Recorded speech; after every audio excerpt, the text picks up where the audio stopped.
Àrèjàn báwo la rẹ̀ gbẹ̀lẹ́ ṣó dẹ̀ ń gbúrò Ìyábọ̀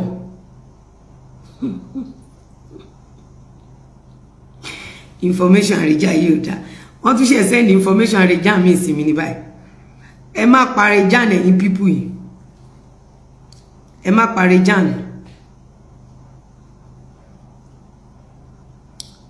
kílẹ̀ fẹ́ rí gbà nínú ikú Àrèjàn.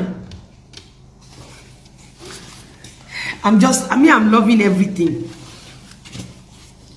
Ṣé mo era ta wà yìí era sọ̀rọ̀ sókè ni ó tún di lágbájẹ́ mi náà tún di straight. I'm loving Nigerians ti gbọ́n gan o. Nigerians ti gbọ́n wọ́n ti gbọ́n gan like ni I'm loving it ṣá. Táì pé gbà kan ni irú Àrèjàn yẹn máa jẹ lọ. So the spirit I gbọ́ voice Fatima bí ó máa surprise mi gan ẹ tún máa wò pé báwo ni mo ṣe rí ẹ tàbí òkété kò má sí nǹkan kan tó wà impossible fára láti rí ṣe rárá ni èèyàn ṣe eré gan èdè lórí mídíà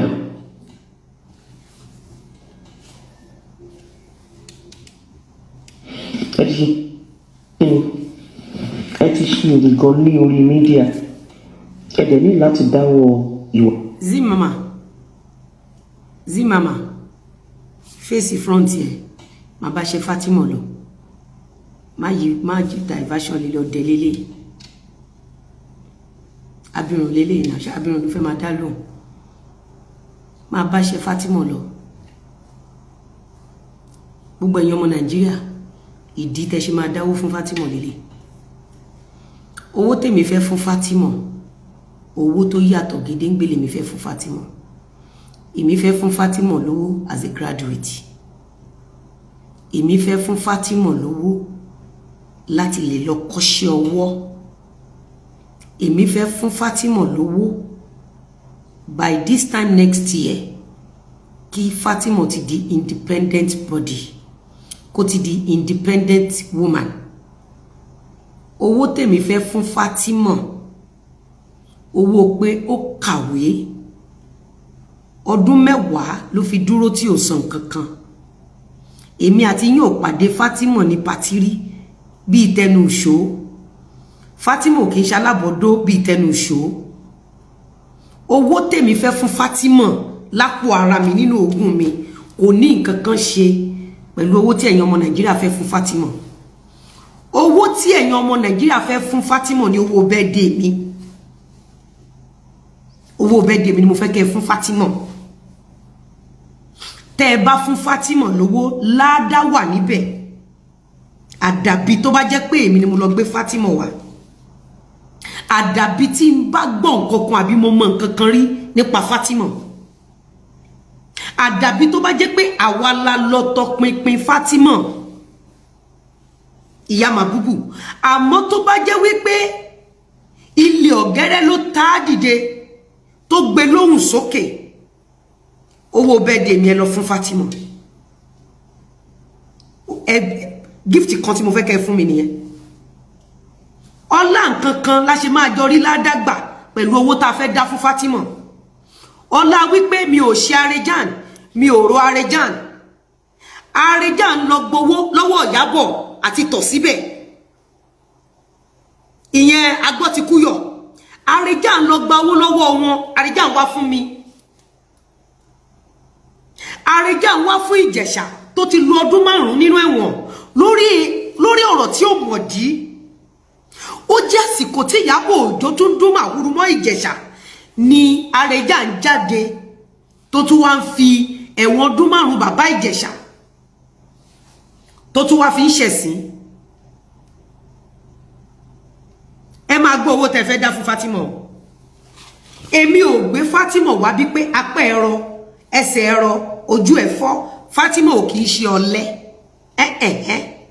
Fatima ò kì í ṣe ọ̀lẹ olórí burúkú ẹ̀dá tí ò ní jókòó jẹ wọn mọ́ tó máa fi ọmọ ẹ̀ fi tó máa gbókù ọmọ ẹ̀ ránṣẹ́ sí ló máa ní pé ẹ má dáwó fún Fatima. Fatima ò wá dá kò wá tọrọ owó biscuit. Èmi àti yóò rí Fatima ní lágbolágbo rí. Fatima ò gba 4/80. Èmi ò ready àti fojú tèmi hàn àbí kí n fojú mi kan Fatima. Mi ò ní ìdí Fatima. Èmi máa fún Fatima ní owó tí èmi fẹ́ fún Fatima. Owó tó ti kì mí lílọ ni pé ẹni tó máa lò pé àwọn ẹgbẹ́ tèmi òkú ìyá àti bàbá mi máa gbé èèyàn kan ni kí Arejan tó wá ni mo ti gbọ́ message Arejan ẹ lọ fọkàn balẹ̀. Life is spiritual. Terisi at your own peril ni. Kí ni mo sọ fún yín? Terisi at your own peril. Arejan tó wá rárá ni message Arejan ti wà níta. Tó dẹ̀ ní kí n ṣe báyìí pé tó bá tásìkò yẹn pé màá rí n tó máa ṣẹlẹ̀. Pé ẹni tó máa wá ṣe nǹkan yẹn tẹ́ni yẹn bá ti jáde o. Ẹni yẹn ni kí n lọ sun ẹ̀jẹ̀ fún. Message tó fún mi nìyẹn. Àṣírí lẹ gbọ́ lẹ́nu mi. Project tí mo ṣe lọ Lọ́lájíire wọ́n dìídì sọ fún mi ní wípé ọjọ́ nǹkan ayọ̀ mi ọjọ́ birthday mi ọdún yìí láti last year ni o pé ìwòye àmọ́dún báyìí máa ṣẹlẹ̀ kí n gbìyànjú kí n lọ ṣe báyìí kán lè bá gún lè ṣe bùtí òfò. Wọ́n ní àwọn tá a jọ wà nínú iṣẹ́ tíátà tí wọ́n jọ ń ṣiṣẹ́ yìí wọ́n lẹ́yọ kọ̀ọ̀kan lójú wọn máa jáde wọ́n ní ṣùgbọ́n máa ṣẹ̀sín wọ́n ní ẹran ara wọn náà ló máa jẹ wọ́n. Fatima did not come out. She never begged for donation. She begged you Nigerians. Kẹ́ ṣe kíni? Kẹ́ bóhùn pé Arejan tó abandon òun fọ́dún mẹ́wàá. Sórí ilé ayé yìí, o gbọ́dọ̀ pay attention. Sórí gbogbo nǹkan tó kété bá gbé wá nípa Fatima kò kàn mí. Ibi tèmi ń lọ, lèmi ń lọ. Ládá tèmi fẹ́ gbà lára Fatima ni mo fẹ́ gbà. Ẹ mọ̀ kọ́tà Arejan ṣe. Arejan, Ìyábọ̀, Agbọ́tikúyọ̀, gbogbo wọn jọ lọ gba Arejan wá ni. Wọ́n jọ wà pọ̀ ni wọ́n jọ ń ṣiṣẹ́ yẹn ni. Ẹ máa gbọ́ mi. Nígbà tí Arejan kó ewì, open account àbí open account. Account tí Arejan pin. Owó tẹ́ bá fún Arejan ṣe mọ́ tó fẹ́ lọ fi ṣe. Gbogbo yín tẹ́ fún Arejan lówó ṣe mọ́ tó máa gbẹ̀yìn. Ẹ mọ̀ tí Arejan fẹ́ fi ogún yín ṣe fún yín. Kí ló fún yín l'assurance pé Fatima tó jáde yìí kò ṣe sábàbí kẹ́ ẹ má bá fún ẹni tó máa fi ògo yín lọ wẹ̀ nínú àpẹẹrẹ. Kò kí ń ṣe gbogbo èèyàn nìyàn fún lówó mo ti sọ fún yín. Àwọn kókó wà sábàbí ni. Sábàbí ni. Kéèsì Fatima sábàbí ni. Kò sí yìí tó kàn mí pẹ̀lú Fatima àti Arejan. Àgbé Fatima wá ṣe sábàbí ohun tí Arejan wá ṣe fún Ìjẹ̀ṣà àti Lizzy àti ọ̀pọ̀lọpọ̀ orí aláìṣẹ̀ tí Arejan ti ràn Ìyábọ̀ Òjó lọ́wọ́ láti jọ ṣe aburú. Arejan bá jáde fún Lizzy, Arejan bá kọrin fún Lizzy. Arejan wá fi opportunity yẹn kí ló ṣe? Arejan ní òun ní ògo, òun rèèní lọ́wọ́. Ṣé bí èèyàn kan la Arejan purọ́ mọ́ ẹ̀dá kan tó ti ń fún Arejan ní jíjẹ múmu ní kí ni ìyàtọ̀ Arejan àti Fatima? Mo ń béèrè. Aburú tí Arejan ṣe ju ti Fatima lọ. Èmi ò mọ Arejan rí mi ìmọ̀ yẹ́ rí. Èmi ń fún lówó kó má bàa kú. Òun àti Fatima jọ dóra wọn jọ gbádùn ara wọn. Arejan wá pin account. Kí ló dé tá ṣe ní pin account Fatima? Zimama send account Fatima sí mi. Mo máa pin ẹ lórí platform mi, lórí gbogbo platform mi pátápátá. Owó birthday mi, this is request ni mo bẹ̀ lọ́wọ́ yín. Ohun tí mo fẹ́ kẹ́ ẹ ṣe fún mi. Yàtọ̀ sí pé ẹ ń bá mi raṣọ, ẹ fi celebrate birthday mi. Ohun tí mo fẹ́ kẹ́ ẹ tún ṣe fún mi. Òun ni pé kẹ́ ẹ bá mi fún Fatima lówó birthday tèmi. Fatima was never a lazy woman. Kí ló máa Arejan tí ó fi parí primary school. Owó tá wà fún Fatima. Owó òpó graduate. owó obìnrin tó lẹ́kọ̀ọ́, owó obìnrin tó ní faradà, owó abiyamọ làwa ń fún Fatima. Owó tèmi fẹ́ gbélé fún Fatima, mo sọ fún yín, mo fẹ́ kí Fatima lọ kọ́ṣẹ́ ọwọ́. Tí Fatima bá ti kọ́ṣẹ́ ọwọ́ tán, mo fẹ́ ra machine fún. Tí n bá ti ra machine fún, kí Fatima excel nínú ayé. She is a graduate. Fatima, mo fẹ́ kó rebrand rẹ̀. Sori bí mo ṣe wé scarf fún mi. Rebrand rẹ̀ báyìí, má lo jẹ̀lì bàbá, má dábòlẹ̀. Sori ìwé tó kà kò ní ìkankan ṣe pẹ̀lú exposure. Exposure ló lack. Fatima, as a matter of fact, you need nobody to be successful. O need ìyá ẹ, o need bàbá ẹ, o need ọkùnrin, o need obìnrin, o need anybody ní ayé. O gbọ́ mi Fatima. You can be successful independently. Sori jẹ̀lì bàbá yẹn kọ́kọ́ lọ jù dànù ná. Yìí tó ń dábò lẹ̀ yẹn. Àwọn tó fà ẹ́ sẹ́yìn nìyẹn. O tí tó lo jẹ. Tó bá ti dé ipò, tọkùn ẹ balẹ̀, tó lọ ń pèsè ọkọ tiẹ̀ fún ẹ. Tọkùn ẹ bá ní mo fẹ́ kó lo jẹ̀lì bàbá, o lè dábò lẹ̀. Obìnrin tó bá hustle kò kí ń lo jẹ̀lì bàbá. Ráńpẹ́ báyìí ni tó máa tún ojú ara ẹ ṣe, tó máa tún body ẹ ṣe. Tí gbogbo ẹ máa wà ní pẹ́mupẹ́mu, tí gbogbo ẹ máa beautiful. Am I communicating? Fatima, you need to change your location. Your location will determine your allocation. Èmi ò sí ń bí láti bá titi ẹ jẹ́.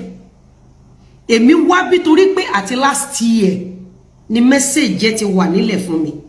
Pé àwọn kan bọ̀ nínú onítìátà, ọkùnrin kan wà tí mo ti ṣoore fún, tí mo mọ̀ kọ́ta ni, wọ́n ó bọ̀ lọ́jọ́ bí mi lọ́dún tó ń bọ̀ yìí, wọ́n sọ bẹ́ẹ̀ fún mi last year. Wọ́n dẹ̀ ní kí n jẹ́jẹ́, bí mo ṣe jẹ́jẹ́ yẹn tó béèrè, wọ́n ní ẹ̀jẹ̀ tí mo jẹ́ yìí kí n má mu wá bí o, wọ́n ní onísábàbí yẹn ni kí n lọ sun ẹ̀jẹ̀ yẹn fún. Okay, this is Fatima account. Ẹ ṣé direct account ẹni? Ẹ ṣé. Okay, ẹ pin ẹ fún mi, ẹ ṣé. This is direct Fatima's account. Ẹ̀yin tẹ́ wà ní Facebook, ẹ̀yin tí Instagram, ẹ bá mi any amount ẹ bá mi fún Fatima. Fatima, bó ṣe wá ń fún ẹ lọ́wọ́ yẹn, má jẹ́ kí n rí ẹ bímọ. Tó bá wá bí kí wọ́n náà wá bless èèyàn ni o. Má jẹ́ kí n rí ẹ bímọ. Kó wá bless èèyàn ni. Lọ́wọ́ yìí táre jan bá purọ́ mú ẹ sọ side titi ẹ náà. Torí mi ní pé kó dákẹ́. Life is spiritual. Life is spiritual. Ẹ wo ọmọ Sulia yẹn tó ń ṣe show fún wa láti ọjọ́ yìí. Àwọn family àwọn tó lọ ra nǹkan lọ́wọ́ Sulia àti man tó gbé jáde yẹn ni wọ́n contact wa wípé èèyàn kan ra nǹkan lọ́wọ́ Sulia àti man yẹn láti last year August. Wọ́n dẹ̀ ti ń wá ẹni yẹn. Òkú ẹni yẹn, àtàyé ẹni yẹn. Ẹ mọ̀ Sulia dáadáa, Sulia rè. Mo ti post video ẹ̀ rè. Sórí bó ṣe máa lọ rè. Bó ṣe máa lọ lórí cyberspace wa rè. Sulia àti man yìí ìyàwó ilé ẹ̀kan náà ti contact wa. Ẹ̀yin tẹ́ bá ní information man yìí àti Sulia, ẹ bá wa mú fún nearest police station. Kede bá wa send le sí bí ọ̀dọ̀ Zimama. Man yìí ìyàwó ẹ̀ ní pé ó gbé ọmọ kúrò lé òun àti Sulia. Wọ́n náà gbé ọmọ kúrò lé wọn ọ̀rọ̀ mọ́. Àlẹ́jì ni o. Tọ́lọ́pàá bá ti mú wọn, tọ́lọ́pàá ṣe investigation tó tó àti tó yẹ. Bí òkú 4 sí 5 tán kàkalẹ̀. Àwọn ẹgbẹ́ ritualist àwọn rẹ̀. Ẹ mọ̀ náà. So tọ́lọ́pàá bá ti wá mú wọn, tọ́lọ́pàá ṣe tọrọ investigation. Tọ́lọ́pàá wá sọ pé okay, tòótọ́ ni wọ́n pa ènìyàn. But báyìí wọ́n ní pọ́ pààyàn, àlẹ́jì ni o. Wọ́n náà pààyàn. So nearest police station, she must not be quiet. She no kò gbọ́dọ̀ silent. Sulia, sórí lọ bẹ̀rẹ̀ nípa mi. Ẹni tẹ́mi bá wà fún mu wà fún ni. Èmi ò ń gbọ́ wọ́n ní wọ́n pé lọ bẹ̀rẹ̀ mi. Gbogbo ètí Dọ̀kásì fẹ́ ṣe tó fẹ́ fi tọrọ bára yín yóò ká wà. Dọ̀kásì wá story tó máa fi escape lọ́wọ́ Esabod wà lóhun àti ẹnìyẹn ìyẹn ò ká wà. You don't understand? Honestly, this is defeating our enemy, with giveaway to that. You don't understand? In your okun one ritualist l'Arejan. Arejan, I'm a titi kese what yabo. O de wo show ti ma ṣe leni, you will love it. Kò sí tó pè mí àti Sulia àbí Fatima. Kí no pe lady yẹn. Ṣé Sulia ni àbí Fatima? Tèmi àti ti Fatima sábàbí ni bó ṣe pin account pé káyé dáwó fún ẹ nítorí ewì tó kọ bẹ́ẹ̀ làwa náà ṣe pin ni oní sábàbí wa olóore tèmi ni Sulia aláàánú mi ni olóore mi ni òun lọ́hun ti pàṣẹ fún ẹni kama copy and paste wọ́n dẹ̀ lákọ̀bí ẹ náà ti jáde ẹ̀yin èèyàn ọ̀rọ̀ ṣé mọ̀ pé àkọ́bí Mr. Lawal orúkọ tí àkọ́bí Mr. Lawal ń jẹ́ lórúkọ tákọ́bí Arejan ń jẹ́ gbé Ọlọ́run tó bí bá mi gbé Ọlọ́run tó bí story ẹ lè mọ̀ bínú mi ṣe dùn ṣé Fatima ni ṣé Fatima lórúkọ ẹ Fatima Sulia leleyi Àlẹ́jì ni o wọ́n náà commit murder mẹ́rin ọ̀nà ti pààyàn mẹ́rin báyìí Àlẹ́jì ni o ọ̀nà ti pààyàn mẹ́rin woman kan rajà lọ́wọ́ wọn láti August last year ọkọ woman yẹn ní òun ò rí òkú woman yẹn fọ́tò àwọn ọmọ ẹ̀ gbogbo ẹ̀ wọ́n ti send sí wa ìkan nínú ìyàwó máa yẹn ó sọ pé máa yìí ń bá Sulia sùn pé wọ́n wá gbé ọmọ òun nílé wọ́n dé dá ọmọ yẹn padà a rí orúkọ àkọ́bí Mr. Lawal ó jẹ́ Ayọ̀mídé orúkọ àkọ́bí Arejan ó jẹ́ kíni ó jẹ́ ẹ máa wo copy and paste ẹ máa wo kama ẹ̀yin èèyàn ẹ máa wo kama àfi bí copy and paste pé Arejan níyẹ ẹ̀wọ̀n náà ó fẹ́ sọ pé ó rí nǹkan tí Ìyábọ̀ Òjó ṣe fún Lizzy Anjorin ó yá Arejan sínsì tó ti rí ó yá gbà ẹgbẹ́lúwa tóbi sẹ́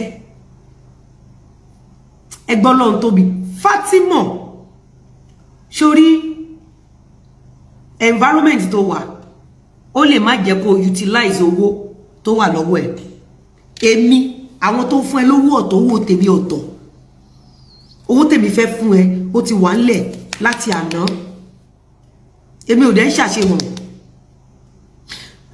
mo ti sọ fún ẹ pé kó get back sí mi kí ló fẹ́ kọ́ o gbọ́dọ̀ kọ́ṣẹ́ ọwọ́ kí ló fẹ́ iṣẹ́ ọwọ́ because I don't want you to be coming back kọ́ máa fẹ́ gba bára ní ìfẹ́ tó bá ìwòye ọdún tó bọ̀ mo fẹ́ kó jáde tán bí ọ̀gá ni mo fẹ́ kó jáde tán mo fẹ́ kí wọn náà kó wá jáde kó wá sọ ìtàn ẹ pé yes lọ́dún mẹ́wàá èmi tó ń wò yìí ó ní ọdún tèmi náà fi tọmọ tí ò dẹ̀ sẹ́ni tó gbọ́ lẹ́nu mi kò sẹ́ni tó gbọ́ lẹ́nu mi because kò sí family member mi kankan kò dẹ̀ sí family member bàbá ọmọ mi tó wá fi mí ṣẹ̀sín wọn dẹ̀ ń dá sọ̀rọ̀ lọ́rọ̀ wọn bá tèèyàn jẹ́ ọjọ́ tí family member bàbá ọmọ mi kọ́ bá jáde pé òun fẹ́ ṣàbúrò èmi náà lè jáde tì ẹ wá ń bí kí ló ń ṣe yín ọdún báyìí báyìí lèmi náà fi ràn ọmọ yín lọ́wọ́ láì ṣe báyìí báyìí fún mi you see people don't understand what goes around comes around what comes around goes around what goes around comes around Ìyábọ̀ how market báwo ni you don't understand tí àwọn ẹbí bàbá ọmọ mi kọ́ bá jáde lọ́la tó bá dá sọ̀rọ̀ lọ́rọ̀ pàápàá jùlọ rú ọ̀rọ̀ Lizzy Anjorin mo lè jáde kí n sọ fún ọ pé lọ́jọ́ báyìí ẹ má gbàgbé pé kò sẹ́ni tí ò lè sọ̀rọ̀ kò sẹ́ni tí ò lè sọ̀rọ̀ èmi dẹ̀ wò mo lè sọ̀rọ̀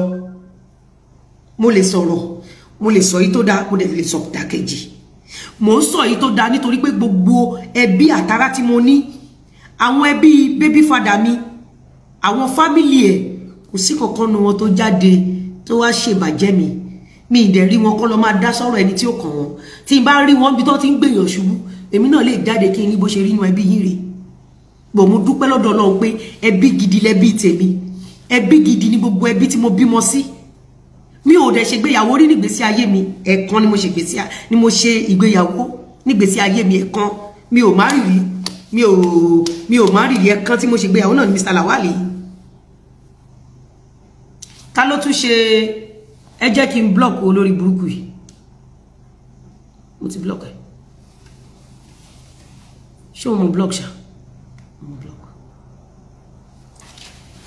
account ta pin ni kẹ́ bá mi ṣe birthday mi sí account Fatima yìí ẹ wo nǹkan tá Arejan ṣe wo ẹ wo Arejan Arejan open account less than 24 hours Ọlọ́run wá gbé Fatima wá fún wa ó wá ní ká má dáwó pa a máa dáwó pa a máa fẹ́ dáwó pa ẹ wá wò ńgbà tó kọ ewì tá Arejan kọ ewì òun rèé èmi ò ní mọ̀ọ́chì sọ pẹ̀lú àwọn wolele ẹ jẹ́ n block àwọn wìrẹ́lẹ̀ wọ́n ní kí Fatima pin account àwọn wìrẹ́ ẹ wò kí lẹ rí ẹ wò paste your account details please let's put something there you do make us happy ẹ ti nígbà tó kọ ewì ó dẹ̀ pin account yẹ ẹ Fatima má wa náà happy àbí Fatima mẹ́mi àti yín happy ìwọ tó bá mọ̀ wípé Ọlọ́run ti ara Fatima make ẹ happy ó gbé ẹ̀yin tẹ́ pin account ẹ máa block yín dànù ẹ̀yin olè amroba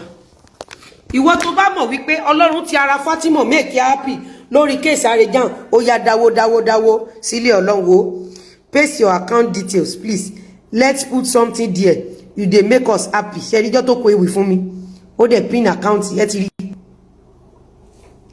ìwọ tó bá mọ̀ wípé gbogbo aninilára ó fẹ́ kàn ṣẹ̀sín bá Arejan ṣe ṣẹ̀sín ó yá lọ dáwó fún ìyàwó Arejan ẹ lọ dáwó fún massively ẹ jẹ́ ká tara ẹ̀ san lọ́hùn bó ṣe ń sanwó yẹn wá sọ fọ́lọ́hun pé ìwọ Ọlọ́hun bí mo ṣe ń sanwó fọ́mọbìnrin yìí gbogbo ọ̀tá tó ló ná ó kọ̀nà tí mo fẹ́ gbé gbà bá mi gbé orí kan dìde bí Fatima tó máa fi rú ẹ̀dá bẹ́ẹ̀ ṣẹ̀sín ṣó ti rí Portable ẹ stop èmi ò ń ṣe parliament stop sending request please yẹ́rí ẹ wò post your account details ó dẹ̀ post yẹ ó ní iṣẹ́ rí dáadáa ṣá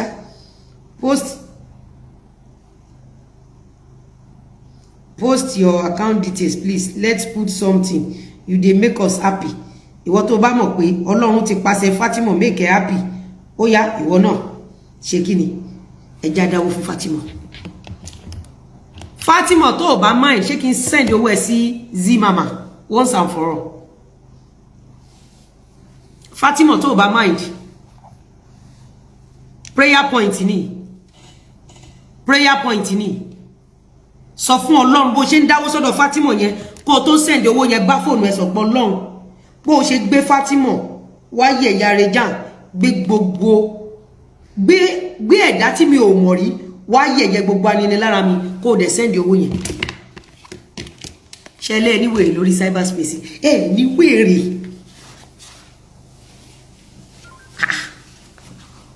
Arejan ṣé bí Arejan ń ṣe Fatima ṣé ní ti ṣe Arejan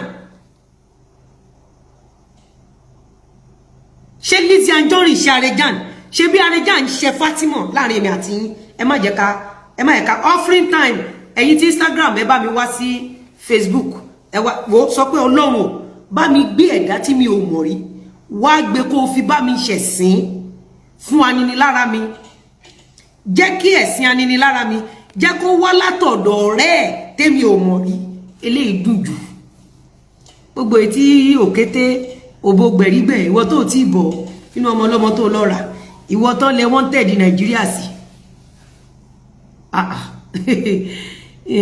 this woman call Lizzy I love you like kílódé nǹkan kò ní ṣe lórúkọ Jésù àmì ìyá mi Wunmi Adu this is see Wunmi Adu, let me tell you something spiritually you have to be ahead of your enemies spiritually they've given me Arejan's message since last year Arejan Yabo Agbotikuyo gbogbo wọn they've given me ṣé mọ̀ pé nǹkan tó ṣe pẹ̀lú Tọ́pẹ́ Àlàbí last year náà nìyẹn ṣé mọ̀ wọ́n ti sọ fún mi mo ṣe jọ máa jà wọ́n ti ní ká rúbọ ẹbọ ní ká ṣe mo ti rẹ́bọ mo ti rúbọ èmi ọmọ ayé fúnra mi Arejan èmi I no be ordinary person ó mọ bí tí ìyá mi mú mi wọ̀ ń gbà kéèyàn tó lè fi mẹ́nu pọ́ọ̀sì bímọ ẹyọ kan ṣoṣo èmi wá ń ṣẹgbẹ́ ìyá láyà gbogbo yín èmi wá jẹ́ regular customer yín wọ́n ní pé kẹ́bọ̀ fi kẹ́bọ̀ gbà kẹ́bọ̀ lọ ṣáájú lé ọ̀run o na God Ọlọ́run ló gbé fún a ní láti last year ń gbà tó kù 3 months to my birthday wọ́n dìdí fún mi message ní pé mo ṣe project kan lọ́wọ́ kí n lọ face project yẹn so mo wá ìgbà ilẹ̀ fi rí mi l'Abuja I was doing that my project wọ́n ní tó bá tásìkò iṣẹ́ tí project yẹn fẹ́ ṣe mo pé kí ló kan project yìí a fẹ́ fi ṣe 6-year wedding anniversary wa ni wọ́n ní rán wọ́n ní kí n fi gbogbo nǹkan tí mò ń lẹ̀ gbogbo nǹkan tí mò ń ṣe wọ́n ní kí n fi I have a lot of customers here I have a lot of things wọ́n ní no wọ́n ní project mi yẹn kí n padà sí díẹ̀ kí n lọ ṣe pé gbogbo ohun tó bá gbà kí n lọ fi ṣe wọ́n ní tó bá tó àsìkò tó bá dijọ́ birthday mi ó máa yé mi wọ́n ní tó bá dijọ́ birthday mi ó máa yé mi kan tó sọ fún mi nìyẹn wọ́n tó bá dijọ́ birthday mi ó máa yé mi kò yé yín ń gbà tí ṣé ní gbogbo ìgbà Tárẹ́jà ń wá yẹn mo ti mọ̀ wípé èdè àkọ́ mi ẹ rí pé láàárọ̀ ọjọ́ birthday mi Tárẹ́jà ń drop orin yẹn gbà inú wa dùn wọ́n ní kó post àkáǹtì kó post gbogbo náà post àkáǹtì ńgbà tó máa dọ̀sán excuse me yes mo ń bọ̀ ẹ má bínú ẹ̀yẹ èèyàn mẹ́jọ eré ìdùn wọn ni animal okay okay We got it! yes we got it thank you Lord.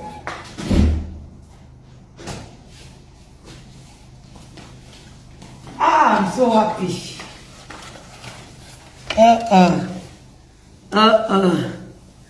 Gbogbo ẹ̀yin family Arejan tó kù tẹ́ bá kù. Ẹ jẹ́ ká rí yín o, ká tara yín tọrọ ore lọ́dọ̀ Ọlọ́run o. Ẹ jẹ́ ká rí yín o. Ṣé ńgbà tí Ìyábọ̀ Òjó wá fi Fọlá gba donation? Ṣé Ìyábọ̀ Òjó gbójú Fọlá síta? Ṣé Ìyábọ̀ Òjó gbójú kò lè gbójú ẹ̀ síta torí ẹ̀ ní dáwó? Ṣé Dọ̀kásì gbójú Fọlá síta torí ẹ̀ ní dáwó? Àwọn ọmọ tó wá fi tọrọ bisikíìtì ṣán gbójú wọn síta dọ́là ṣán gbójú wọn síta because ẹ̀ ní dáwó despite mo máa tún sọ despite the fact àwọn ọmọ yòó ń ṣọmọ wa àjẹ school fees rí àjẹrí flat dẹ̀ ní Fọlá ń gbé flat ló ń gbé tó dẹ̀ live fine Fọlá lè bọ́ Ìyábọ̀ Fọlá ó máa bọ́ Ìyábọ̀ ńgbà yẹn ẹ wo living condition graduate ìyá kí lórúkọ ẹ ìyá Mabubu sórí owó tó ń dá fún ẹ nísìn tó bá pè mí ní ẹ máa filẹ̀ síbẹ̀ wàá fún owó yẹn bí oṣù kan kó tó fọwọ́ kan ó ṣòro ṣe ó ṣòro because àwọn ọ̀rẹ́ tímọ́tímọ́ náà sìn ó ṣeéṣe kan become sudden enemy ó ti yé ọmọ ẹ lọ arrange boarding school kò sí iye tó lè san agbára Ọlọ́run gbé wá san sórí tó bá ti ní determination pé this thing I can do it you will do it jẹ́ kí n sọ ìtàn mi fún ẹ sórí ìgbà tí mo bí first born mi kò sí nǹkan kan ìyá baby father mi ló dúró fún mi nígbà lẹ́yìn tí mo bí first born mi tán ni mo padà lọ sí poli nígbà tí mo wà nínú oyún ẹ̀ mo lọ sí college of education mo dẹ̀ ń tajà nígbà tí mo bí tán mo padà sẹ́kọ̀ọ́ mo wá ọ̀zù ibẹ̀ mo ti rí admission sí Lárò lẹ́yìn ìgbà yẹn mo lọ sósù láàrin ẹ̀ náà ni mo lọ join iṣẹ́ tíátà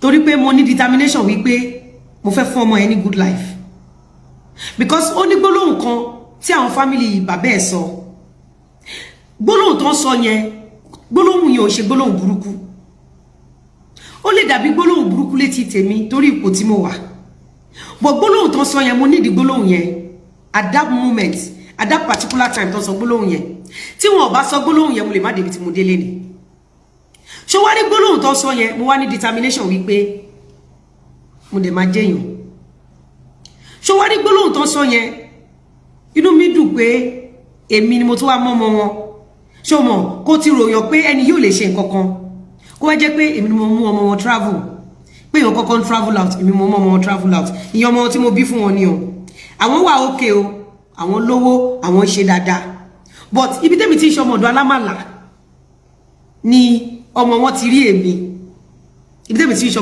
ọmọ wa ra oúnjẹ ajá níbi tẹ́mi tí ń ṣe ọmọ ọ̀dọ̀ alámàlà ní Fágbà lọ́dọ̀ Ìyá Ṣògo ọmọ wa ra oúnjẹ ajá níbẹ̀ so nígbà tó rí àbúrò wọn pé wá fún mi lóyún wọ́n wò pé ṣé ìwọ kọ́ ló ń ṣọmọ ọ̀dọ̀ alámàlà ń bẹ̀ yẹn mo ní bẹ́ẹ̀ ni then wọ́n sọ gbólóhùn kan gbólóhùn yẹn ló gbé mi débi tí mo délé ni mo make sure pé single-handedly nígbà tí mo ṣe kúrò lọ́dọ̀ màmá ìwọ̀nba nǹkan tí mo ní màmá ò tẹ́ fẹ́ gbà mo máa sọ fún màmá pé no màmá ìyẹn which is because ìyá baby father mi ó dàbí ìyá tó bí mi èmi àti màmá yẹn close tó bá béèrè mi àti ìyá yẹn ní Jos títí di ọ̀la tó bá béèrè mi ní Jos èmi àti màmá yẹn kò sẹ́ni tí ó mọ̀ wá ní ọjà terminus wàá rò pé màmá yẹn ló bí mi èmi àti màmá yẹn close báyìí àti ilẹ̀ ni ìyá tó bí èmi ti kọ́ mi dáadáa èmi máa tètè adapt èmi dẹ̀ fẹ́ràn èmi dẹ̀ loyal so loyalty mi yẹn ó ṣílẹ̀kùn fún mi gan ṣó ti yé gbogbo báwọn èèyàn ṣe máa ń sọ̀rọ̀ sí mi létí pé màmá ń fìyà jẹ mi mo ń rí gbogbo nǹkan tí màmá ṣe bí oore àwọn ẹ lọ bèrè ní Jos dáadáa mo yọ máa sọ fún yín you don't understand nígbà mi wà táwọn ọmọ màmá tó bá fẹ́ ṣe nǹkan mi gbà mí báyìí wọ́n máa ṣe táwọn aráalé màmá bá mi kẹ́dùn kò kàn mí mo ti so èmi àti màmá nífẹ̀ẹ́ ara wa gan a nífẹ̀ẹ́ ara wa gan a nífẹ̀ẹ́ ara débi pé mo padà kọ́ lé fún màmá kó wá tó di pé màmá wá kú mo dẹ̀ máa ń ṣèrántí màmá up till now níbi tí mo fẹ́ràn màmá dé kí ni wọ́n fẹ́ fàyọ ni wípé nítorí màmá yẹn mo make sure pé mo jẹ́yàn tó bá ní pé kí ló mú mi jẹ́yàn torí èèyàn mẹ́ta ni mo ṣe jẹ́yàn lálákọ̀ọ́kọ́ torí mọ́mì mi torí ọmọ tí mo bí àti torí màmá yẹn torí pé wọ́n change mind màmá yẹn pé kó má ràn mí lọ́wọ́ àkọ́bí màmá yẹn sọ pé kí màmá yẹn má mú mi lọ sí Jos màmá yẹn ní kò sí ìtọ́kàn kó fi mí sílẹ̀ pé òun máa mú mi lọ màmá yẹn dẹ̀ mú mi lọ mo wá ní determination pé màmá tó mú mi wá Jos yìí àfi tí n bá kọ́lé fún ìyá yìí àfi tí n bá kọ́lé fún ìyá yìí kí tí n bá dẹ̀ máa kọ́lé mo máa ní láti lọ sí school mo máa ní láti kọ́ṣẹ́ ọwọ́ mo máa ní láti níṣẹ́ lọ́wọ́ mo wá wò pé àfi kí n kọ́lé fún ìyá yìí sẹ́ àfi kí n kọ́lé fún ìyá yìí èmi máa send owó sí màmá yẹn wọ́n máa bá mi lẹ́kọ̀ọ́ nítorí pé kí màmá yẹn lè tètè máa wá in fact so many things ni mo ṣe torí pé mo fẹ́ràn màmá yẹn torí pé mo fẹ́ sanjọ́ fún màmá yẹn sórí tí èèyàn bá bí ọ̀rọ̀ yìí ṣe wà yìí ìyá magroup àbí whatever sórí owó tèmi fẹ́ fún ẹ owó determination ni kò ń ṣe pé kó lọ jẹ kò ń ṣe pé kó wá padà wá sórí ọkọ mi sọ gbólóhùn kan fún mi lọ́dún kan jẹ́ kí n sọ gbólóhùn yẹn fún ẹ mo lè sọ pé mo padà jẹ́yàn nítorí nǹkan mẹ́rin nítorí mọ́mì mi nítorí ọmọ mi nítorí ìyá baby father mi àti nítorí alájì ìyẹn alájì tí afẹ́ra wa lé ní jẹ́ kí n sọ gbólóhùn kan fún ẹ níjọ́ kan nígbà tí èmi àtàlájì yẹn náà fẹ́ra bí Ìyábọ̀ Òjó ṣe dá wàhálà lẹ́rìn o tó set mi up pẹ̀lú èèyàn kan tó ń gbowó lọ́wọ́ mi tó wá jí mi mọ́tò story yẹn l'Arejan sọ yẹn àwọn Ìyábọ̀ àtàwọn Arejan wọ́n jọ ń ṣiṣẹ́ yìí ní láti lẹ̀ kò yí ọ̀pọ̀lọpọ̀ ní ogun ní ṣi ni wọ́n èpè kì í ṣe ọjà ojú lásán kọ́lẹ̀ ṣe rí pé Arejan kú rẹ̀ tẹ̀ àwọn ohun tí Arejan ti báwọn èèyàn kọwọ́ bọ̀ àwọn ohun tí ò ṣẹlẹ̀ tí Arejan ti báwọn èèyàn kẹnu bọ̀ òun ló jẹ́ kí Arejan kú rẹ̀ tẹ̀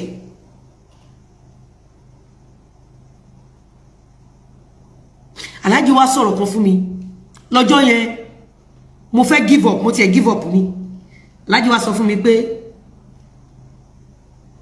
ó rẹwà lóbìnrin ó wà ókè bọ̀ ṣòro pé gbogbo táìmì tí mo waste mo gbé mọ́tò fún ẹ èmi gàn kadà kiri mo gbalé fún ẹ mo náwó fún ẹ ṣòro pé mo gbà fún ẹ nítorí èní ni mo ṣe gbogbo ẹ̀ fún ẹ kó lè bá sanjọ́ fún mi lọ́la ni mo ní nǹkan tí mo fẹ́ fowó ṣe ilé wà bẹ́ẹ̀ tí mo fẹ́ kọ́ mọ́tò mi wà bẹ́ẹ̀ tí mo fẹ́ pààrọ̀ ó wá jókòó tí ẹ̀ mo náwó fún ẹ mo náwó lé ẹ lórí ó wá sọ fún mi ìsìnkú ó ti sú ẹ so gbogbo decision tó bá fẹ́ take nílé ayé any decision tó bá fẹ́ take make sure kó sọ nǹkan tí mo ṣe fún ẹ padà I remember vividly because mo rántí vividly ó ra mọ́tò kan fún mi lọ́dún kan ó fẹ́ kó owó ẹ̀ lọ san balance ilẹ̀ tó fẹ́ fi kọ́lé mo wá pé mo sunkún sí lọ́rùn ó padà kó ra lẹ̀ yẹn mọ́ lọ́dún náà lọ́hùn ó wá lọ fẹ́ ra mọ́tò fún mi ó lọ fi ra mọ́tò fún mi Aláàjì wá sọ fún mi pé mo ra mọ́tò fún ẹ lénìí mo gbalé fún ẹ gbogbo nǹkan tí mo ṣe fún ẹ jẹ́ olófẹ́ san mi ṣé mi lọ́mọ tèmi ni ìyàwó méjì ló wà nínú ilé mi mo ní kó fẹ́ mi òun ṣe báyìí òun ṣe báyìí òun ṣe báyìí àwọn tó wà ń ta tó bá rò pọ́n da jù mí lọ tó bá wùn ẹ kó ṣe rìn tó bá wùn ẹ kó rìn tó bá rí èèyàn tó da jù mí lọ lọ́fẹ́ tèmi ni wípé oore tí mo ṣe fún ò gbọ́dọ̀ gbé ó gbọ́dọ̀ san mi padà. I remember vividly he said that statement. He said that because decision tí mo fẹ́ take níjọ́ yẹn decision yẹn ọ̀pọ̀lọpọ̀ yóò mọ tí irú àwọn Ìyábọ̀ àtàwọn Arẹjà ti ṣe ẹ kàn dá sọ̀rọ̀ tẹ́ mọ̀ bẹ̀rẹ̀ ń dá lọ́tẹ̀ yìí àsùnkọ́ mà gbọ́dọ̀ give you mo wá yarọ́ ni mo wá gbẹ̀san ni àti tòjebo ló ṣàmì lọ́wọ́ kò sí bàbá ńlá kó bàbá yín tí ó bọ̀ as you dey come I go dey give you na mo ti wá yàtọ̀ ní 2026 yìí gan mo ti wild mo ti di like sori level of wildness mi tó bá mọ̀ wá kó bàtẹ́ sábíà wá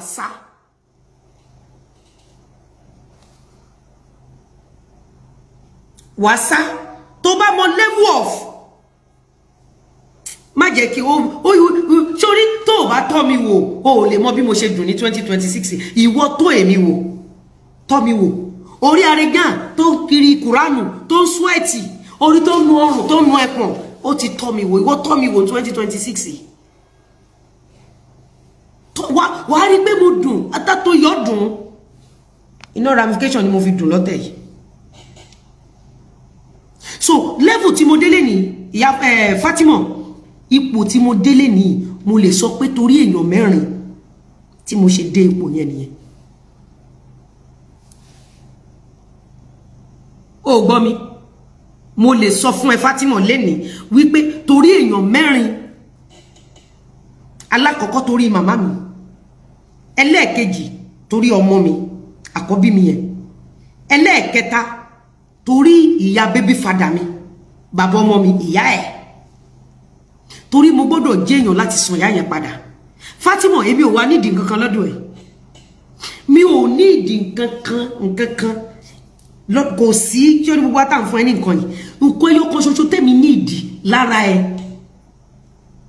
àwọn ọmọ kan wà lórí cyberspace yìí àwọn dùn ní ọlá ìtàn ṣé o mọ̀ pé mo fún lady kan ní deep freezer ní some years ago ṣorí lady tí mo fún ní deep freezer ní some years ago yẹn òun náà ti ń fún àwọn èèyàn ní deep freezer lénìí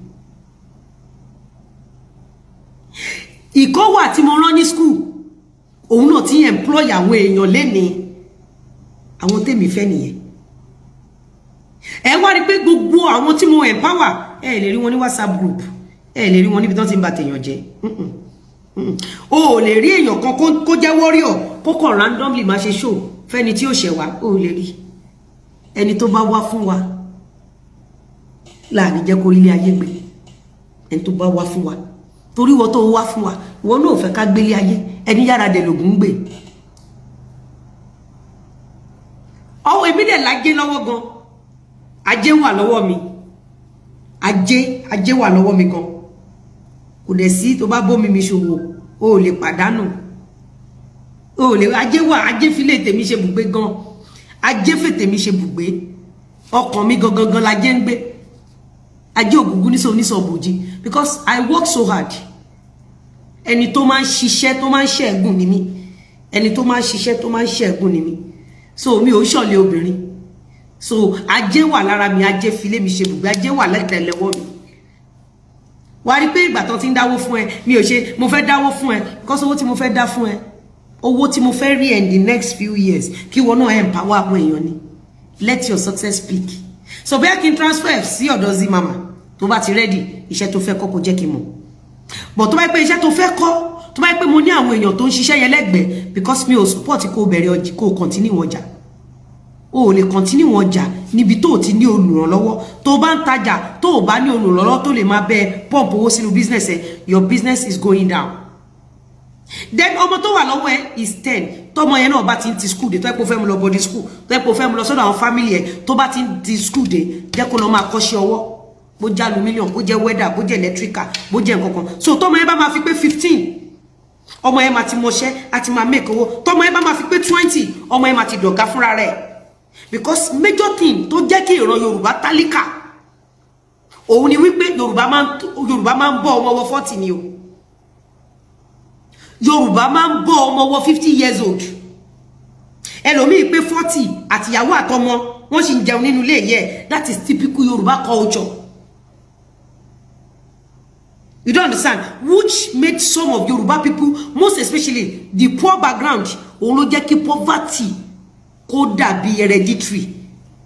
Tó bá rí ọmọ olówó, tó bá yẹ pé ní talent, ẹ wo age tí Davido bẹ̀rẹ̀ orin nìkan, ẹ wo David, ẹ wo age tí DJ Cuppy ti bẹ̀rẹ̀ sí ní DJ, an average ọmọ tálíkà ò tí mọ̀ tó fẹ́ fayé ẹ̀ ṣe, ní age tí gbogbo wọn ti channel life wọn tó fẹ́ fi ṣe. Gbogbo àwọn ọmọ Michael Adenuga, wọ́n wà nínú business Michael Adenuga. Ó ti yé? Gbogbo àwọn olówó tẹ́ ń wò yẹn, àwọn ọmọ wọn wà nínú business wọn. Olówó jẹ́ pé business wọn. Olówó tí àwọn ọmọ Yorùbá ṣe business, ọjọ́ tó lówó yẹn bá ti lọ, àwọn ọmọ yẹn padà sínú poverty. Ọjọ́ tí olówó yẹn bá ti lọ, because ibi tí poverty ti máa bẹ̀rẹ̀ ni wípé owó tó fi ń ra diesel tó fi ń power lé. Àwọn kan máa sọ pé ilé bàbá Àríṣekọ́lá OMT ilé kinní kan wọ́n máa sábà sọ tí bá rí àwọn èèyàn tó bá lọ gbé kámẹ́rà tó mọ̀ kí bàbá Àríṣekọ́lá orí ọ̀pọ̀lọpọ̀ ti burú because àwọn ọmọ bàbá yẹn lè ti máa ṣe dáadáa kó jẹ́ pé ilé bàbá Àríṣekọ́lá yẹn ti kéré nínú ilé tó yẹ kí àwọn ọmọ yẹn gbé.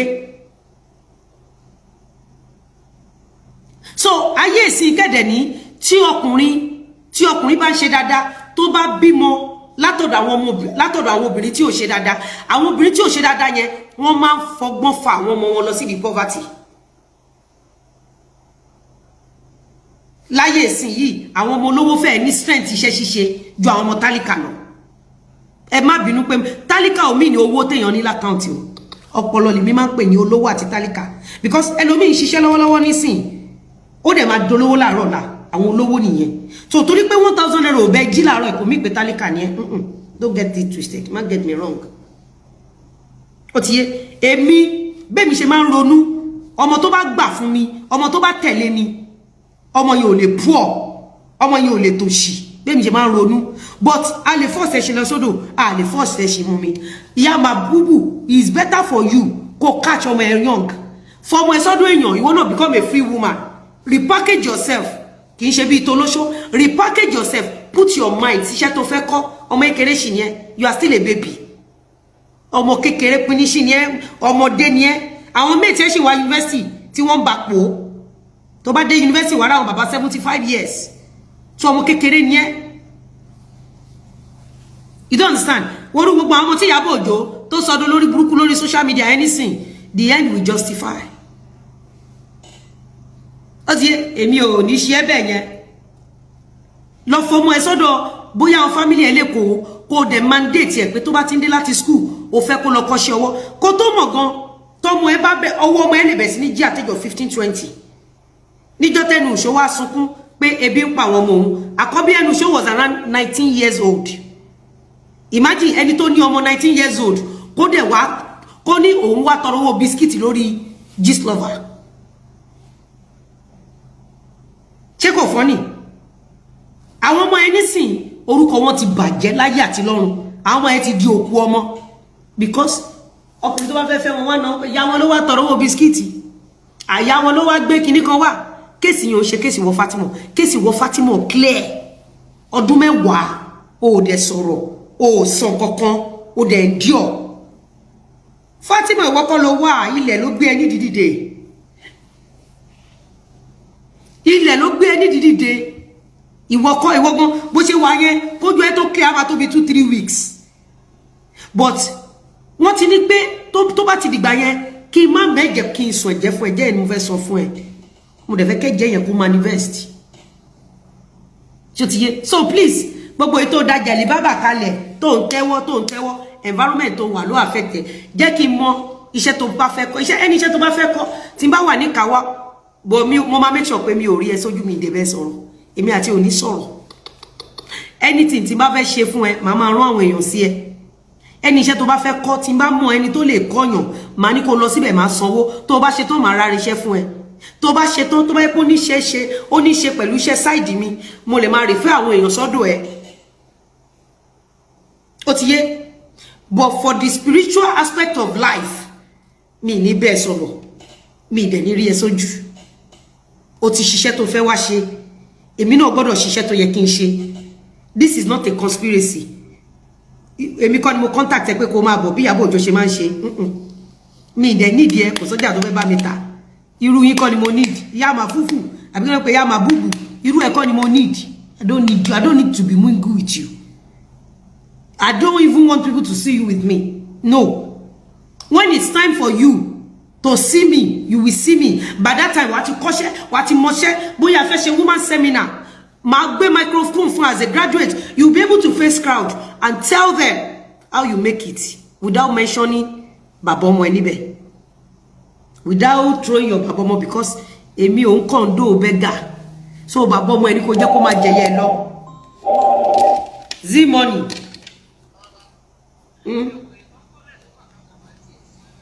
Níbo ló wà ló ti fàkà number sí àwọn olórí buku. Yo ṣe bá mi block ṣe ní TikTok àbíbo. Oh, they block ẹ. Ó fàkà number sí ke. Ó lè. Oyoya Rutu Awodogun ó lè ní Rutu Awodogun o. Ẹ lọ report wo Rutu Awodogun. Wàláhì tó bá gba owó kankan níbí. Mo ma personally ní kọ́lọ́pàá kọ́lọ́ tí account ẹ pa ni ó lè Rutu Awodogun ó lè. Oyoye bá fi ẹ directed bo iwájú ẹ.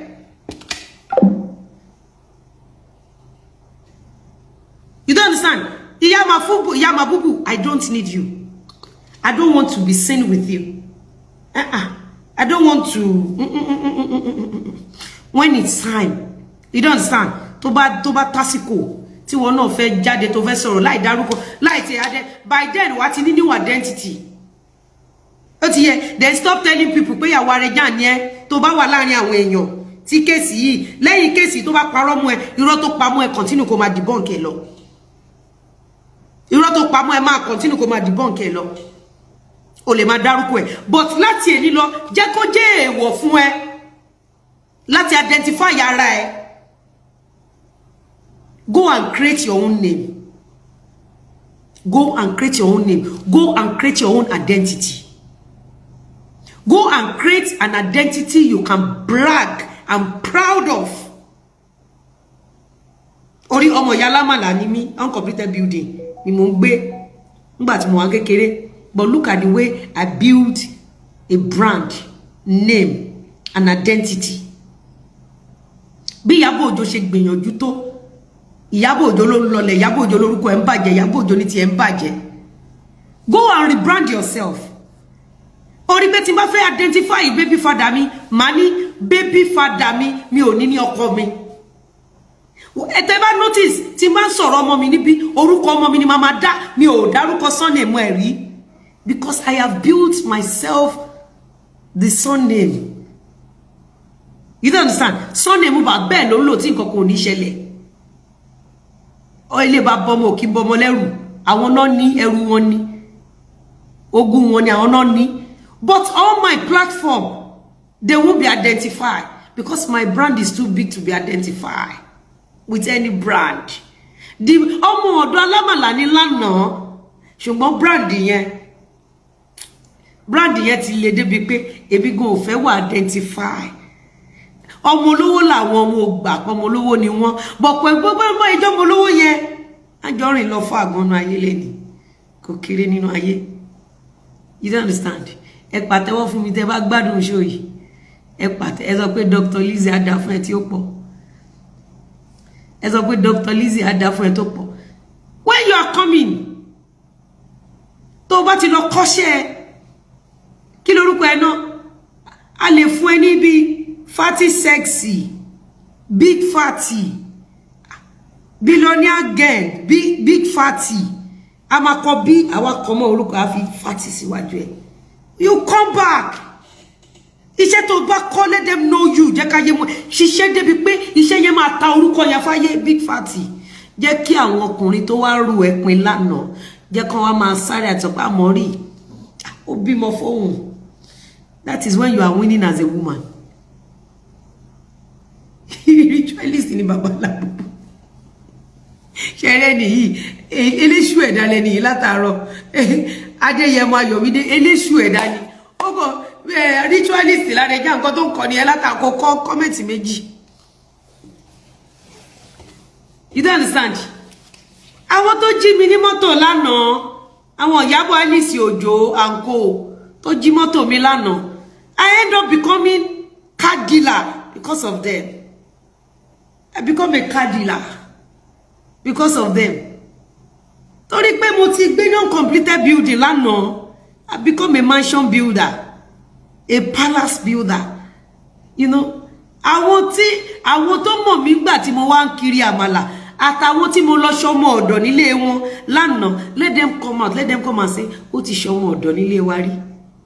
Let them come. Everybody need that name now. I work for that. A lot of sleepless nights with empty stomach. Empty stomach here pọ̀ gan pẹ̀lú sleepless night. You know? Adéjà no mortuary. Set the slave free. Yes. Set the slave free. Is the goal. Yeah, is the goal. Let Darike respond to WhatsApp. Okay, she will.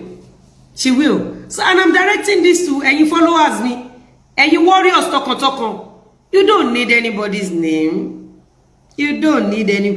Timbari any warriors lórí TikTok. You know me man do when you ladies here. They man for me joy. When you warriors, they man for me joy. I'm so super proud of you. I'm super proud. Àwọn olóṣó wọ́n wà ní section kan, àwọn ọmọ ṣiṣẹ́ àwọn obìnrin tó gbọ́ràn, àwọn obìnrin tó ṣe fi yangàn, àwọn ní section kan. Tí bá wá dórí TikTok, tí mo rí yín tẹ́ ń polówó ọjà yín, tẹ́ ń ṣe gbogbo inú mi máa ń dùn, ní bá rí yín tẹ́ ń sòótọ́, tẹ́ ń rí ṣe àwọn goons mi rè, àwọn goons mi, àwọn ìdí àmì mi, àwọn dà, ó ní woman kan. Ani gbogbo yín tẹ́ bá Arẹjà ṣe orin yẹn máa jẹ bótò nu ya aeke wayo ẹ̀yin kẹ́ ẹ jẹ́ sáré fẹjọ́ woman yìí sùn yìí ìyá abirùn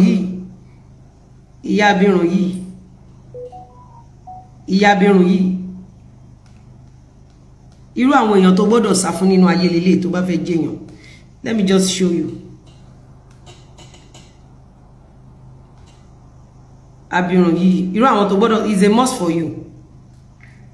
Sórí gbogbo case àwọn Ìyábọ̀ Òjó ẹ àwọn Arẹjà ẹ kì í ṣàwa nìkan náà ṣe fún.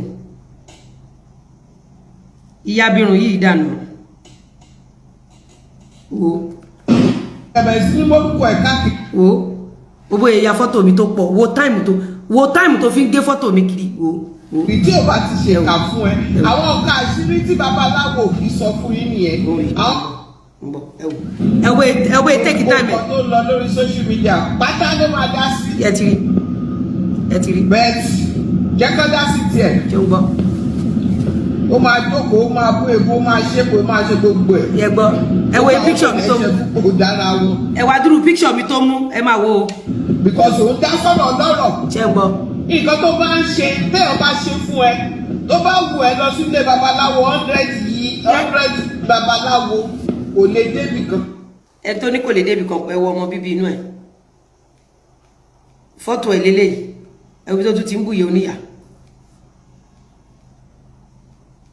Ìyá kan tó ń ha oúnjẹ fáwọn èèyàn ló bẹ̀ sí ní bùyà yẹn. Ẹni tó ń sọ̀rọ̀ fọ́tò ẹ̀ rí.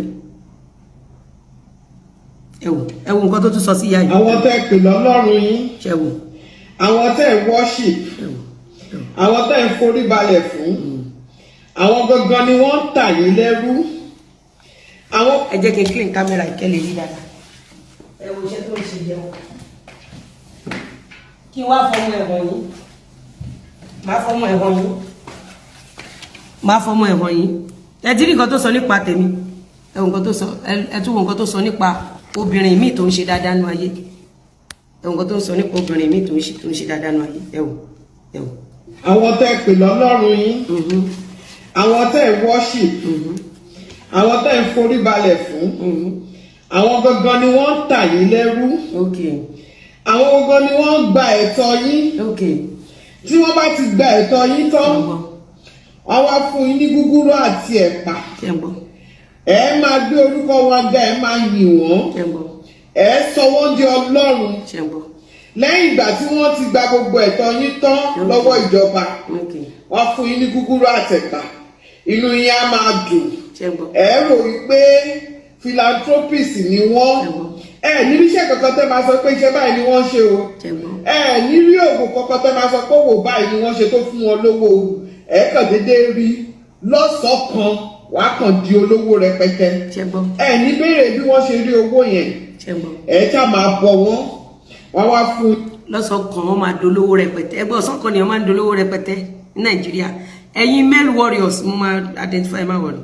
yín ní gúgúrú àtẹ̀pà inú yín á máa dùn ṣèbẹ̀ rí ìyá yín nínú Olúwa ìyá yín philanthropist tẹ́ ẹ̀ mọ bí tó ti ṣiṣẹ́ ṣèbẹ̀ rí nǹkan tó ń ṣe ó ti wá jáde síta báyìí ó ti wá sọ fún yín pé. mò ń bọ̀ ẹ jọ̀ọ́ má bínú ẹ jẹ́ kí n restart ẹ jẹ́ kí n sáré restart kìíní ẹ má fi hàn àwọn èèyàn tí ń rẹ́rìn justice for male warriors Olúṣọlá for hope ẹ máa wo ibẹ̀ gbọ́n nǹkan tó ń sọ eléyìí sìn ó máa ń bá Ìyábọ̀ Òjó àti àwọn Ẹsábọ̀dà kù wọ́n máa ń bá wọn target àwọn obìnrin tó wà successful tó máa ń blackmail máa fọmọ ẹ̀wọ̀n yìí sìn máa fọmọ ẹ̀wọ̀n yìí eléyìí sìn wọ́n máa ń bá òun àtàwọn Ìyábọ̀ Òjó àwọn Ẹsábọ̀dà wọ́n máa ń target àwọn obìnrin tó wà successful ẹ gbọ́ èèyàn máa ń déédéé jí ní Nàìjíríà adolówó ẹ gbọ́ Ìyábọ̀ Òjó is still struggling níbo ló ti fẹ́ ẹ sọ pé he is struggling to make 1 million ẹ sọ pé 1 billion níbo ẹ̀yin ti TikTok ẹ padà wá o ẹ jẹ́ n fi hàn yín bó ṣe máa ń dìjà rí ẹ máa wo ẹ máa wo ẹ máa wo zoom ṣẹ́rí gbogbo obìnrin tó ń ṣe dáadáa iṣẹ́ tó ń ṣe rè ẹ̀wọ̀n. báyìí báyìí bí báyìí báyìí mo ti rí owó mi àwa tá à ń sọ tẹ́lẹ̀ àníkágbẹ́nu wa sọ̀hún wípé ṣé kinní kan jealousy ní envy ní kinní kan ní àwọn kónilẹ́rù gangan lẹ́ ń wò yìí o ẹ̀rí tó gbé kátọ̀ ní lómi tó ń gbórúkọ bàbá wọn tó gbé fọ́tò bàbá wọn sí kátọ̀ ní lómi tó ń fún yín yẹn sínú yín dùn tẹ́ ẹ fi máa polówó. single abirùn ọmọ dàlélẹ̀ ẹwọ́ ọmọ ẹ̀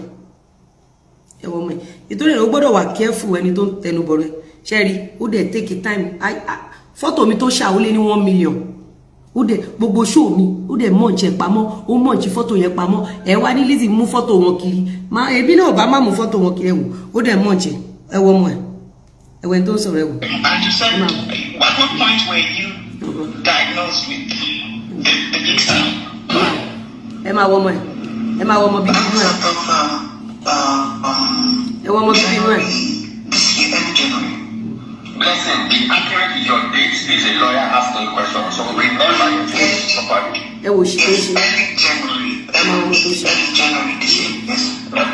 Okay, so when you found out, what was the first thing you did?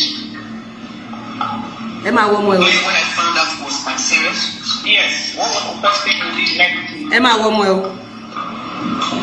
ẹ jẹ́ gbé lọ síbi tọ́mọ yẹn gbọ́gbọ́ ti wà ọmọ tí ẹ rí o ọmọ tí ẹ rí o. Those are very personal questions. I'm sorry, but if you are aware of, hold on. If you are aware of ọmọ ẹ rí o. she has said she has not released anything to them. ẹ wò. What's the name of ẹ ti rọ́mọ ẹ ẹ ti rọ́mọ ẹ ẹ wọ ọmọ ẹ. ẹ wọ ọmọ ẹ. or not answer questions regarding her personal. ẹ wo ohun tó ń ṣe